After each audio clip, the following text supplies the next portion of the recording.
അസ്സലാമു അലൈക്കും വറഹ്മത്തുള്ളാഹി. പ്രിയമുള്ളവരെ, കേരളത്തെ നടുക്കിയ ആ ഒരു വലിയ ദുരന്ത വാർത്ത നിങ്ങളിൽ പലരും ഇതിനോടകം അറിഞ്ഞിട്ടുണ്ടാകും.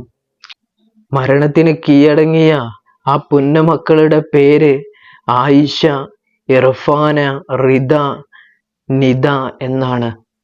നമ്മുടെ മക്കളെപ്പോലെ സ്കൂളിലേക്ക് പോയതാണ് 4 പിഞ്ച് പൈതങ്ങള്. അവര് സ്കൂളിൽ പോയിട്ട് പരീക്ഷ എഴുതിയിട്ട് 4 പേരും കൂട്ടുകാരികളാണ്.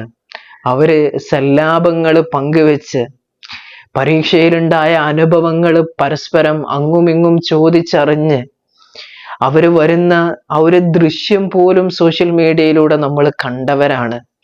അത്രമേൽ ഇഴകി ചേർന്ന 4 കൂട്ടുകാരികളായ പിഞ്ച് മക്കള്. യാ അല്ലാഹ്, ആ പിഞ്ച് മക്കളുടെ ശരീരത്തിലേക്കാണ് വലിയ സിമന്റ് ചാക്കുമായി വന്ന ഒരു ലോറി മറിഞ്ഞ് വീഴുകയും ആ പൈതങ്ങള് വളരെ ദാരുണമായിട്ട് മരണത്തിന് കീഴടങ്ങുകയും ചെയ്യുന്നത്. വാർത്ത അറിഞ്ഞ ഓരോ മനുഷ്യന്റെ ഹൃദയവും നടുങ്ങുമ്പോ ഒരു വീഡിയോ ഞാൻ സോഷ്യൽ മീഡിയയിൽ കണ്ടു. ആ മരണപ്പെട്ട കുട്ടികളില് ഏതോ കുട്ടിയുടെ ബന്ധുവാണെന്ന് തോന്നുന്നു, അല്ലെങ്കിൽ മാതാവ് ബന്ധുവാണ്. ആ ഒരു മരണപ്പെട്ട വണ്ടിയുടെ അടിയിൽ കിടക്കുന്ന ആ ഒരു പൈതലിനെ അലറി വിളിക്കുകയാണ് അവര്. തൻ്റെ കുട്ടി അതിൻ്റെ ഉള്ളിലുണ്ട് എന്നുള്ള വേദന താങ്ങിയിട്ട് അതിൻ്റെ ചുറ്റുവട്ടത്തും നടക്കുകയാണ് വണ്ടിയുടെ. എന്നിട്ട് ഒച്ചയിൽ വിളിക്കുകയാണ്. നിങ്ങൾ നോക്ക്, എത്രമേൽ വേദനാജനകമായ ഒരവസ്ഥയാണ് അവരുടെയൊക്കെ ഉള്ളിലുണ്ടാവുക. തൻ്റെ മക്കൾ ഇപ്പോൾ സ്കൂളിൽ നിന്ന് വരുമെന്ന് പ്രതീക്ഷയോടെ നിൽക്കുന്ന മാതാപിതാക്കളുടെ മുമ്പിലേക്ക് എത്തിയ വാർത്ത ഇത്രമേൽ കഠോരമാകുമ്പോൾ മാതാപിതാക്കളുടെ മനസ്സിൻ്റെ നിയന്ത്രണം അവരിൽ നിന്ന് പോകുന്ന അവസ്ഥയാണ് പലപ്പോഴും ഇങ്ങനെയുള്ള സാഹചര്യങ്ങളിൽ നമ്മൾ കണ്ടുവരാറുള്ളത്. എത്രയോ സമയമാണ് ആ ഒരു വലിയ ലോറി ആ പിഞ്ച് പൈതങ്ങളുടെ ശരീരത്തിലേക്ക് മറിഞ്ഞിട്ട് അതിൻ്റെ അടിയിൽ ആ കുട്ടികൾ കിടന്നിട്ടുള്ളത്. മരണം അവിടെ വെച്ച് തന്നെ എല്ലാവരെയും പുലുകിയിട്ടുണ്ട് എന്നാണ് അറിയാൻ കഴിയുന്നത്. ആ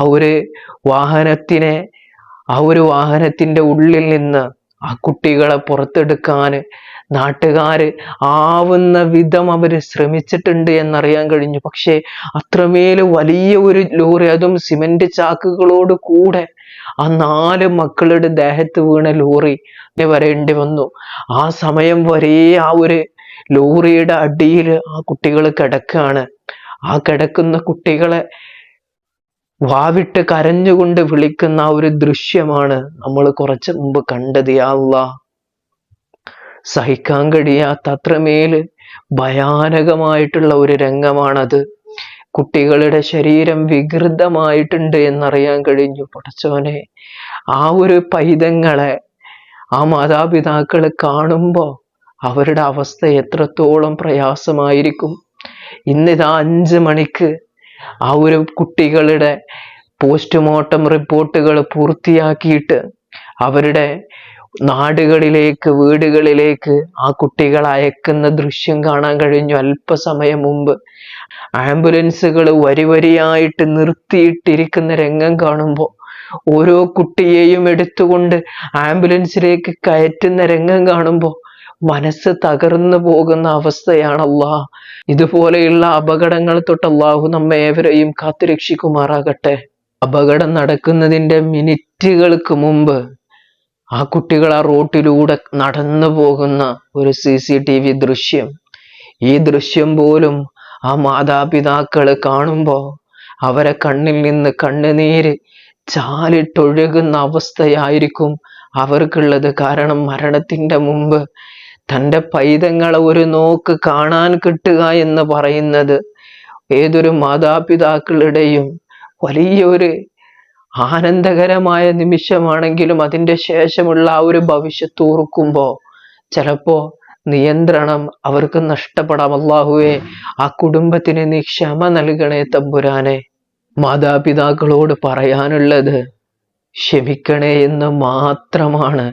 അല്ലാഹു സുബ്ഹാനഹു വ തആല പരിശുദ്ധ ഖുർആനിലൂടെ നമ്മളോട് പറയുന്നത് ഇന്നല്ലാഹ മഅസ്സാബിരീൻ, അല്ലാഹു ക്ഷമിക്കുന്ന ആളുകളുടെ കൂടെ അല്ലാഹു ഉണ്ട് എന്നാണ്.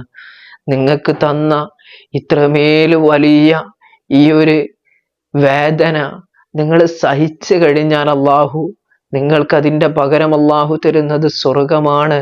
ഉമ്മ ഉപ്പ പിഞ്ച് പൈതങ്ങളാണ് മരണത്തിന് കീഴടങ്ങിയിട്ടുള്ളത്. താങ്ങാൻ കഴിയാത്ത അത്രമേൽ വേദനാജനകമായിട്ടുള്ള ഒരവസ്ഥ.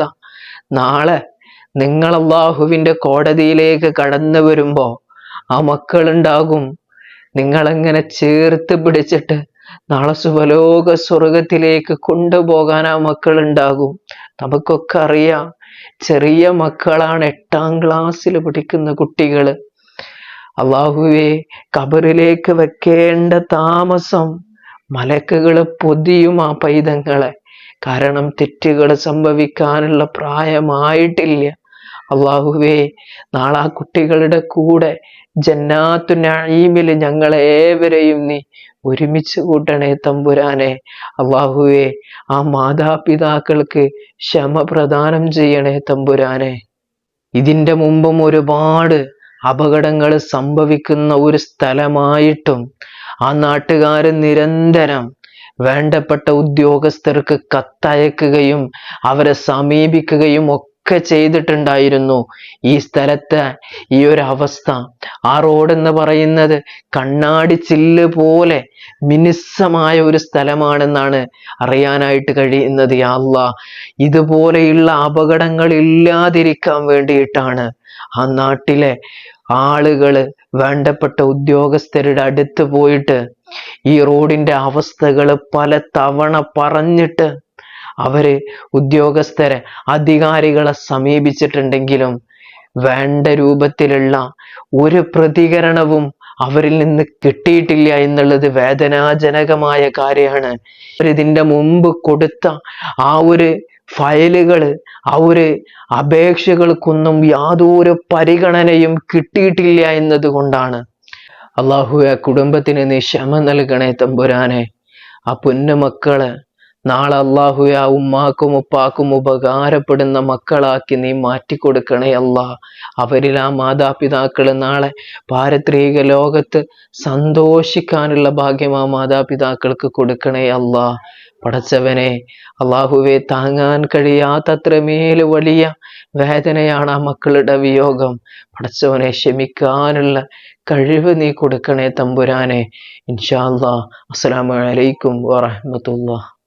മലക്കുകൾ വരുന്നത് നാം കാണും, മരിക്കുകയാണെന്ന് മനസ്സിലാകും. മലക്കുകൾ വരുന്നത് നാം കാണും, മരിക്കുകയാണെന്ന് മനസ്സിലാകും. ചലിക്കുവാനാകാതെ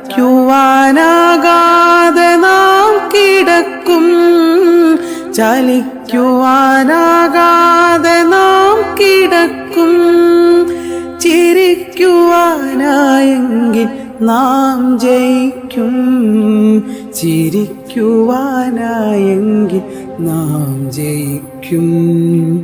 മലക്കുകൾ വരുന്നത് നാം കാണും, മരിക്കുകയാണെന്ന് മനസ്സിലാകും.